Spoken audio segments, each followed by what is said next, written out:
Сайн байцгаана уу үзэгчдээ. Ухаалаг санхүү тэл сэтгүүлийн шинэ дугаар эхэлж байна. За бидний амьдралд заавал мэдэж байх хамгийн чухал мэдлэгийн нэг бол санхүүгийн мэдлэг байдаг. Орлого зарлага болон мөн хоримтлал гэдэг бол зүгээр нэг тооцоо биш. Амьдралд шууд нөлөөлөх шийдвэрүүд юм. Харин амьдралын чанар, ирээдүйн баталгаа, өөртөө итгэх итгэлийн эхлэл болдог чухал ойлголтууд юм. Санхүүгээ зөв зохицуулж чаддаг хүн илүү тайван, илүү эрх чөлөөтэй, илүү олон боломжтой амьдарч чаддаг. Тиймээс бид энэ тэл сэтгүүлээрээ дамжуулан өдөр тутмын амьдралд шууд хэрэгжих мэдлэг, энгийн бөгөөд үр дүнтэй зөвлөмжүүд, бодит амжилтын түүхүүдийг хүргэхийг зорддог үлээ. Ингээд нэвтрүүлгийн үзэгчдийн хамгийн дуртай хэсэг болох санхүүгийн сайн түүх булангаар эхлүүлцгээе.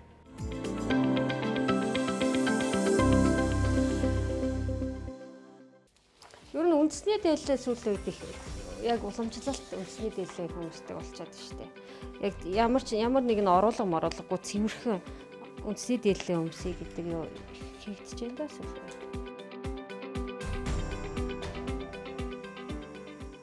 Эзэмсэн мэргэжлэрээ чин сэтгэлээсээ ажилласан ч авдаг цалин нь амжиргаанд хүрэлцэхгүй, өрхийн төсөвтөө байнгын дарамт учруулж байсан. Түүнийг өөр зам хайхад хүргэжээ. Ингээд тэр хуваараа бизнес эхлүүлэх зоригтой шийдвэрийн эхлэлийг тавьсан байна. Өдгөө энэ шийдвэр нь зүгээр нэг бодлын төвшөнд үлдэлгүй. Бодит амьдрал нь болж эдийн засгийн дарамтаас гарч өөрийн хөдөлмөрөөр доктортой орлогоо бий болгож чаджээ. Амьдралаа өөрчлөх хүсэл нь үнэхээр өөрчлөлт авчирч болохыг түүний түүх харуулж байна. Багаасаа нөгөө аялалд аягүй сонирхолтой хобби л доо миний юм аях.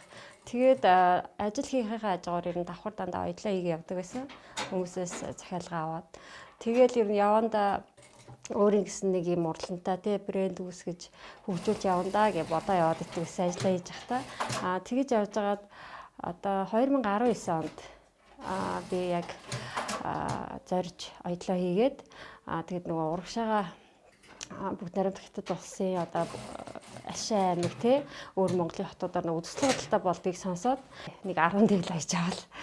Тэгээд тэнд очиод үзэсгэлэнд оролцсон чинь айгу боломжтой санагдсан надад. Өөр монголчууд маань дээл айгу сонирхож бас худалдаж авдаг гэсэн. Тэгээ 10 дээлтэй очиод би нэг 8-ын зарчаад ирсэн баха. Тэгээ ирээд яг тэр 3 сая төгрөгөөр буцаад 11 сард үзэсгэлэнд явах хэрэгтэй байсан учраас буцаага материал татсан. Тэгээ тэрийгээрээ нөгөө 66 хүрэн болгоод мөн нэг 30 дээл бас аяж исэн өвлийн дотортой. Тэгэж бэлтгэж аваад үзэсгэлэндээ очиж оролцоод 20 гаруй сая төгрөгийн борлуулалт хийгээд ирсэн. Тэгээд яг энэ байдлаас би ер нь Монголда яг энэ чиглэлээр дагныг үлдэгдлээр нөгөө бизнесээ эхлүүлэх одоо юугаа эхлүүлж ирсэн.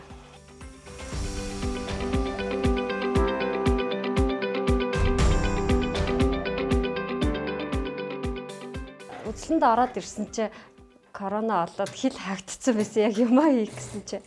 Тэгээд жил баг үдсэн штэ. Тэгээ яг нэгэн төгрөгөө хадгаламжиндаа хийцэн байсан хадгалж агаад яг корона дуусангууд би одоо нэг үйл ажиллагаа хориг тавигдаад шууд түрээсийн байранд үйл ажиллагаагаа эхлүүлж исэн.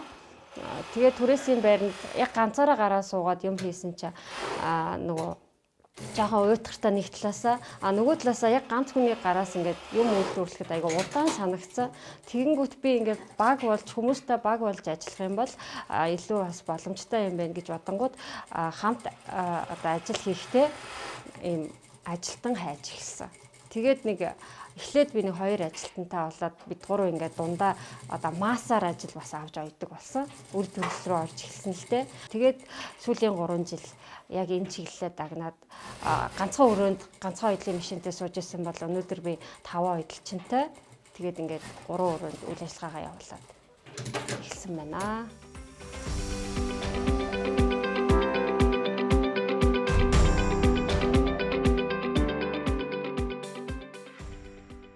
Би нэг 100 ширхэг Монгол маасын цамц яг гэртээ авч ойж үзсэн. Тэгэхэд би нэг 3 сая төгрөгийн ажил хийжсэн аахгүй 7 хоногийн дотор. Тэгээ би хөөе 7 хоногийн дотор би 3 сая төгрөг болчихж байгаа юм уу? Тэгтэл би бүтэн сар 30 хоног цагаа бүртгүүлээ те өдөр шөнөг гүйсээр агаад би арайч гар дээрээ нэг 700 сая төгрөг л авч штэ. 30 хоногт би 700 сая төгрөг авах уу 3 хоногт би 3 сая төгрөг явуулдаг ажил хийх үү гэдэг сонголт надад ирсэн л те. Тэгэл ерөөсөө эргэлт буцалтгүйгээр би хэдийгээр 3 ихтэй сургууль төгсч тэгээд боловсрол эзэмсэн ч гэсэн эцэст яг хоббигаа дагаа дуртай зүйлээ хийхээр л болоо тэгээд ажил амьдралаа болгоод одоо 4 дахь жилдээ энэ ажлаа хийгээ явж байна. Тэгээ миний хувьд нөгөө шууд зориглол нэг ажлын байр түрээслэл гарсан л та. Тэгээ эхний 2 жил яг үнийг хэлэхэд нөгөө олсон орлогоо түрээсийн байранда өгөөдсөн зарцуулаад байсан. Тэгэхээр би энэ түрээсийн байргүй болж иж би бас нэг олсон орлогоо нэг өөртөө наадаг болох юм байна гингүүтээ 2 жил яг гүрийгээ түрээсээ төлж яваад одоо энэ байраа 2 жилийн өмнөөс авсан. Лизингээр авсан байгаа. Тэгээ ядаж түрээс төлөхгүй энэнийхээ лизинг төлөө явуул дараа надад нэг үлдэх юмтай юм байна гэдэг. Түүнээс биш яг энэ орлого бол орж ирлээ, гарлаа, цалин эсвэл нөгөө материал татвал эргэлт. Тэгээ буцаал нөгөө төлөлтөн тий. Тэгэл ингээд эргэлдээл байж байгаа юм. Төрийн дэмжлэг гэх юм бол одоо яг нөгөө нэг үйлдвэрлэл эрхлэгчтэй бодитол дэмжмээр байна. Одоо тэр нөгөө 3% зээл гэдэг юм чинь биднэрт ололтдгүй шүү дээ. Бизнесээ өргөжүүлэхийн тулд ялтчгүй зээлэр хөдлөх болохоор бас зээл хэрэгтэй л. Тэгээд барьцаа хөрөнгө гэдэг юм байхгүй. Барьцаа хөрөнгө чинь бас айгүй бидний хувьд бол маш том босго шүү дээ. Түүний баярлах, шаналлах бүхэн гэрийнхэн жижигхэн өрөөнд урласан анхны бүтээлээс эхэлсэн. Харин өнөөдөр тэр бүтээлүүд нь зөвхөн гэр оронд нь төдийгүй амьдралд нь өөрчлөлт авчирч доктортой орлогын их үүсвэр нь болжээ. За надтай адилхан ингээд бизнес эхлэх гэж байгаа хүнд одоо хэлэхэд мэдээж хэрэг ямар нэгэн ажлыг хийх гэж байгаа бол хүнд чинь нэг юм зорилго тэмүүлэл байгаа. Тэрэндээ хүрэхийн тулд хамгийн чухал зүйл нь одоо тууштай байгаарай л гэж хэлээ да. Эцсийн үр дүнгийн үүсгэх нь л аягүй чухал. За бид санхүүгийн сайн түүх булангаа хүлээн авч үзлээ. Үргэлжлүүлэн бид санхүүгийн мэдлэгээ нэг шат ахиулж хүн бүрт чухал ойлголт болох даатгалын ач холбогдлын талаар ярилцах гэж байна. Даатгал гэдэг бол эрсдэлтэй үед хамгаалалт тулж өгдөг санхүүгийн чухал хэрэгсэл байдаг. За ингээд ярилцлагын зочноор санхүүгийн зохицуулах хорооны мөнгөн зээлийн зохицуулалтын албаны референт Янжин Лам урагдсан байгаа юм. Тэрээр даатгалын төрлүүд иргэдэд итгэл үзүүлэх бодит ашиг тус зөв сонголт хийхэд юуг анхаарах талаар энгийн ойлгомжтой мэдээлэл өгөх болно.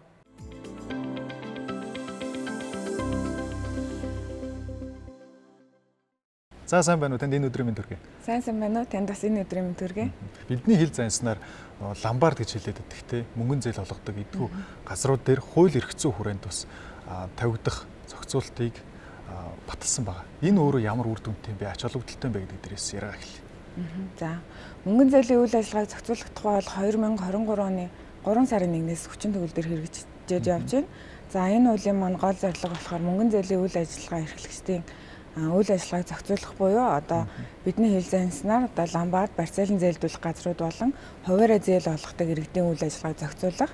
За үйл ажиллагаанд нь хяналт тавих, за тэдгээрийг бүртгэлжүүлэх, за хэрэглэгчийн эрх хууль ёсны ашиг сонирхлыг хамгаалах, за мөн одоо зээлийн эргэн төлөлтөй холбоотой асуудлууд болон зээлийн дээд хүүгийн хязгаарыг тогтоож өгөхөд орсон байдаг. За энэ хууль хэрэгжиж эхлээд нэг 2.5 жилийн хугацаа өнгөрсөн байна. За өнөөдрийн байдлаар Монгол улсын хэмжээнд 570 мөнгөн зээлийн үйл ажиллагаа эрхлэгч бүртгэгдсэн байна. За эдгээрийн 375 нь хуулийн этгээд, за 195 нь мөнгөн зээлийн үйл ажиллагааг хуваарай буюу одоо иргэнээрээ эрхэлдэг хуваарай зээл олгодог иргэд байна гэсэн үг. Мөнгөн зээлийн энэхүү зохицуулт маань тухайн тэр зээл авж байгаа иргэдийг яг ямар эрсдлээс сэргийлдэг юм бэ, хамгаалдаг юм бэ гэдэг дээр бас тайлбарлахгүй. Хуулийн маань гол зорилго түрүүн хэлсэнчлэн зээлийн үгэн дээд хязгаарыг тогтооход бас мөн оршиж байгаа. Тэгэхээр мөнгөн зээлийн үйл ажиллагааны бодлогын зөвлөлөөс одоо зээлийн үгэн дээд хязгаарыг сарын 4.5%-аар тогтоож өгсөн байгаа. Тэгэхээр энэ хүү маань болохоор барьцаа хөрөнгийн төрлөөс үр шалтгаалan, за зээлийн бүтээгдэхүүнээс үр шалтгаалan, за мөнгөн зээлийн үйл ажиллагаа эрхлэгчээс олгох зээлийн үгийн дээд хязгаар нь сарын 4.5% байна гэсэн үг.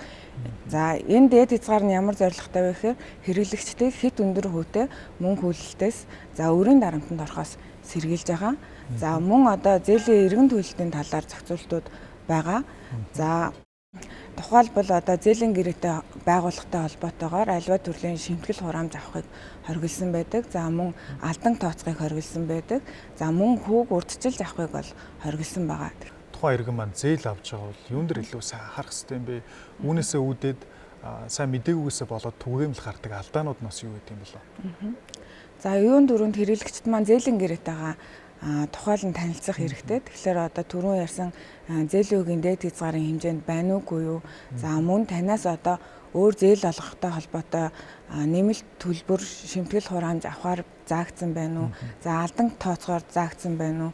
За зээлээ тохирсон хугацаанаас өмнө буюу одоо 30 хоногийн хугацаатай зээл авсан бол 2-3 хоногийн дараа эргүүлээд төлөхөд ямар хэмжээний хүү шимтгэл төлөхөөр одоо зээлийн гэрээнд чинь тусгагдсан байна гэдгийг нэтэлж үзэх хэрэгтэй. За хуульд болохоор зээлийн хөөг ашигласан хоногоор тооцно гэж заасан байдаг. Тэгэхээр одоо тухайн хэрэглэгч маань 3 хоног хэдийгээр зээлийн гэрээ маань 30 хоногийн хугацаатай байгуулагдсан ч гэсэн одоо ашигласан хоног буюу 3 хоногийнхоо одоо хөөг төлөх ийм зохицуулттай гэсэн үг. Тэгэхээр зээлийн гэрээнийхээ нөхцөлтэй маш сайн урьдчилан танилцах хэрэгтэй. Мөн одоо барьцаа хөрөнгийн хадгалалт хамгаалалтыг хэрхэн хариуцах вэ гэдэг талаар бас гэрээнд бас тусгасан байх хэрэгтэй. Тэгэхээр энийгээ бас судалж үзэх хэрэгтэй. Зан мөн одоо танд зээл олгож байгаа этгээд маань одоо энэ хуулийн хүрээнд бүртгэгдсэн мөнгөн зээлийн үйл ажиллагаа эрхлэгч мөн үү гэдгийг бас нэгтэлж үзэх хэрэгтэй. Тэгэхээр санхүүгийн зохицуулах хорооны одоо сайтн дээр бол мөнгөн зээлийн үйл ажиллагаа эрхлэгчдийг олон нийтэд нээлттэйгээр одоо мэдээлсэн байдаг. Тэгээ мөн холбоо барих утасны дугаар болон хаяг гэх мэдээллүүд нь ол нээлттэй байждаг. За барьцаалан зээлдүүлэх газраас зээл авах хүнд ч юм уу те ингээд зээл авч байгаа үед өөрийн эд хөрөнгөө бас барьцаан тавьж штэ. Эргээд тухайн нэг заасан хугацаа 30 хоногийн хугацаа байлаа гэж бодоход тухайн иргэн маань тэрнээс хэтэрчлээ.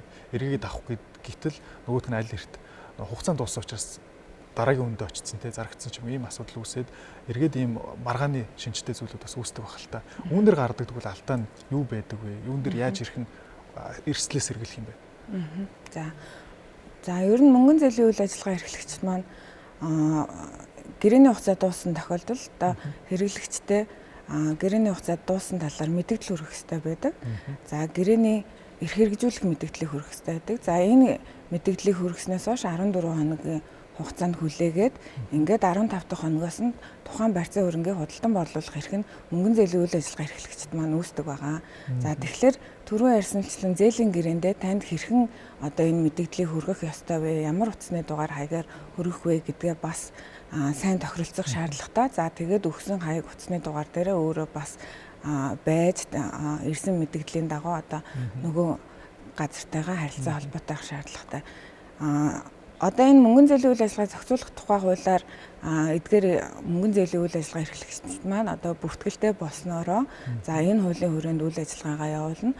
Мөн одоо барьцаа хөрөнгийн худалдан борлуулсан тохиолдолд ямар этгээдэд худалдан борлуулсан талаар одоо бүртгэл хөтэлдэг. За мөн таны барьцаа хөрөнгийг одоо зээлийн таны төлөх ёстой зээлийн дүнгээс илүү өндөр дүнгээр худалдан борлуулсан тохиолдолд илүү гарсан хэсгийг хэрэглэгчид буцаан олгох ийм зохицуулттай байгаа. Ямар байдлаар танд одоо энэ мэдээллийг өгөх ёстой вэ гэдэг энэ хаяг утасны дугаараа маш сайн баталгаажуулах хэрэгтэй. За тэгээд эргээд одоо хэд хоногийн хугацаа өнгөрсөн бэ? За таны барьцаа хөрөнгийг хэдэн төгрөгийн өмнө төлбөртэйгээр худалдан борлуулсан бэ гэдгийг эргэж холбоо тогтоогоод ингээд нэгтлэх шаардлагатай гэсэн.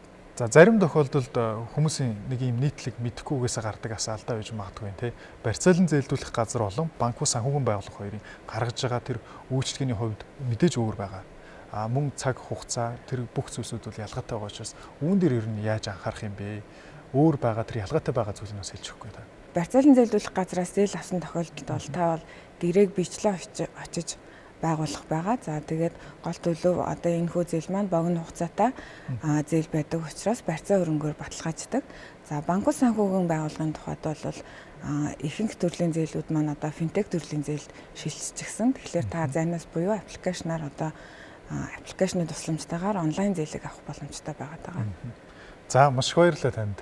Мөнгөн зээлийн зохицуулт гэсэн сэдвүүдээр тодорхой мэдээлэл иргэд олж авсан бахаа гэж найдаж байна. Ажилтны амжилт хүсье. За баярлалаа танд. За бид зээлийн зохистой хэрэглээний талаар хэрэгтэй зөвлөгөөг үзэгч та бүхэндээ хүргэлээ. За энэ зөвлөгөө таны санхүүгийн төлөвлөлтөнд зөв алхам хийхэд тус болно гэдэгт итгэлтэй байна. За одоо хариу үргэлжлүүлээд нийгмийн даатгалын ерөнхий газраас бэлтгэсэн зөвлөгөөг хүргэх болно. За энэхүү зөвлөгөө нь зөвхөн мэдлэгийг нэмэгдүүлэх төдийгүй өдөр тутмын санхүүгийн шийдвэр гаргахад шууд хэрэг болох мэдээлэл байх болно.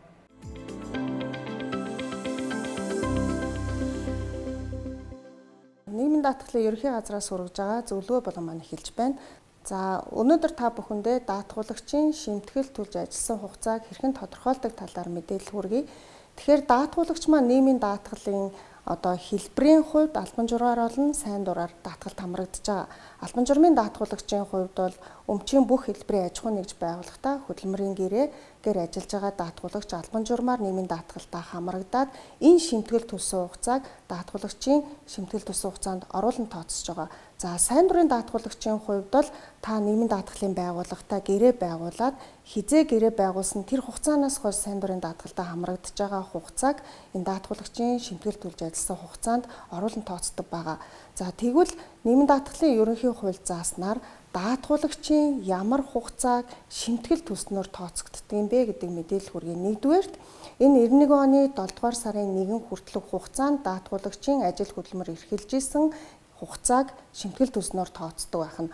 Хоёрдугаарт нь ажилтны төр, хувийн хэвшлийн аж ахуй нэгж байгууллагт 91 оны 7 сарын 1-ээс 94 оныг дуустал буюу нийгмийн даатгалын багц хууль хэрэгжиж эхлэх хүртэлх хугацаанд тэтгэврийн даатгалын санд шимтгэл төлсөн хугацааг энэ ажилтнаар тооцдог байх нь.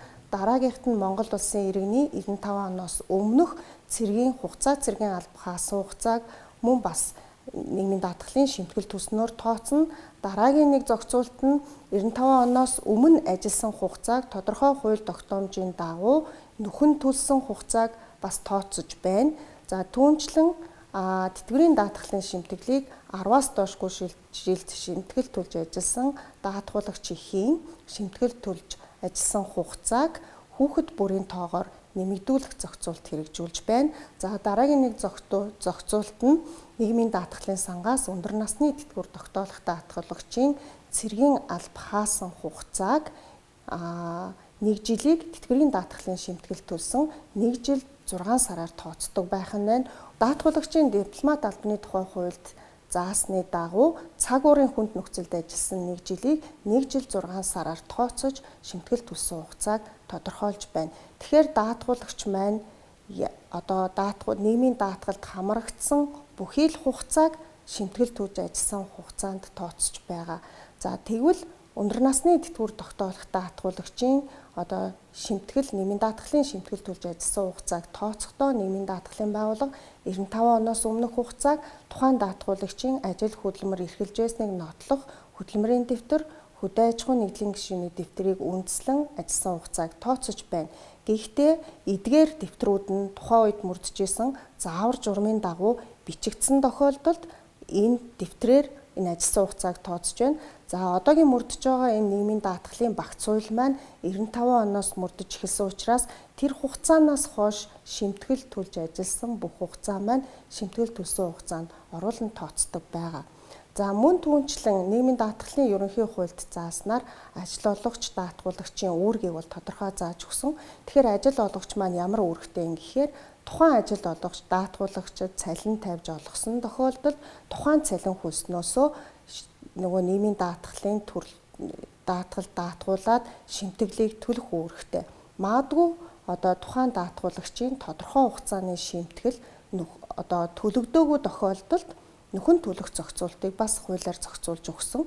Тухайлбал ажил олгогч маань тухайн даатгуулагчийн цалин хөлсний сан түүнтэй адилдах орлогыг нуусан буюу хэмжээг нь санаатаагаар бууруулсан байх юм бол энэ хугацааны шимтгэлийн орлогыг нөхөн төлнө. Хоёрдугаарт нь хугацаанд хуульд заасан хугацаанд ажил олгогч нь шимтгэлийн төлөөгүй байх юм бол энэ хугацааны шимтгэлийг бас нөхөн төлүүлнэ. Дараагийн нэг нөхөн төлдөг зохицуулт нь бол хууль бусаар ажлаас чөлөөлөгдсөн байх юм бол тухайн тэр хууль бусаар ажлаас даатгуулагчийг ажлаас чөлөөлөгдсөн шийдвэрийг үндэслэн бас нөхөн төлүүлнэ. Дараа нь хис сэргээр мөрдөгдсөн хис сэргээр бас одоо ял идэлсэн байх юм бол тэр нь холбогдох шийдвэрийн дагуу нотлогдож байгаа юм бол энэ хугацааны шимтгэлийг нөхөн төлүүлээд эдгээрээс 4 тохиолдолоос бусад тохиолдолд шимтгэлийг бол нөхөн төлөх зохицуулт байхгүй болно. Өнөөдрийн дугаарыг үзэж санхүүгийн зөвлөгөөнүүдийг хүлээн авсан үзэгч та бүхэндээ баярлалаа. Санхүү гэдэг нь зөвхөн орлого зарлага тоолж хянах биш, ирээдүйд хийх ухаалаг алхам гэдгийг санаж байх учиртай.